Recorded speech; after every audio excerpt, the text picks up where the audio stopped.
அம்மா அம்மா அம்மா அம்மா பிச்சை இருந்தால் போடுங்கம்மா. அம்மா அம்மா ஒரு 5 ரூபா. அம்மா அம்மா அம்மா அம்மா. சே, இந்த பிச்சைக்காரனுங்க தொல்லை வேற எப்போ பார்த்தாலும்.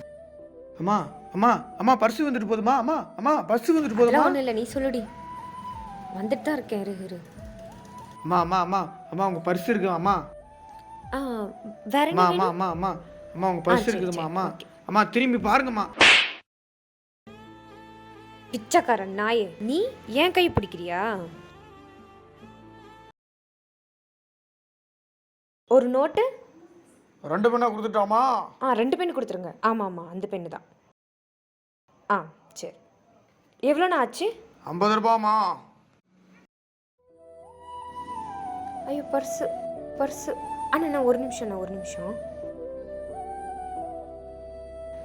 அண்ணே, காசு இல்லைண்ணே. யாரும்மா நீ? காலையிட்டு வந்து வியாபாரத்தை கெடுத்துனுக்குறா? உனக்கு வேற வேலையே இல்லையா? போமா அப்படி. அம்மா இங்க எல்லாம் பாருங்கம்மா. இவனால அம்மா வந்தது. உன்னாலதான் என் நாளே சரியில்லை. உனக்கு என்னதான் பிரச்சனை? அம்மா பர்ஸை கீழே விட்டு வந்துட்டீங்கம்மா. அதை கொடுக்கலாம் தாம்மா வந்தேன். அண்ணே, சாரிண்ணே. அண்ணா, காசு. அம்மா அம்மா காசுலாம் வேணாம்மா. பசிக்காக தாம்மா பிச்சை எடுக்கிறேன், உதவிக்காகலாம் பிச்சை எடுக்கலாமா? வரம்மா. மனுஷனா மதிச்சா இங்கே எல்லாமே சமம் தான்.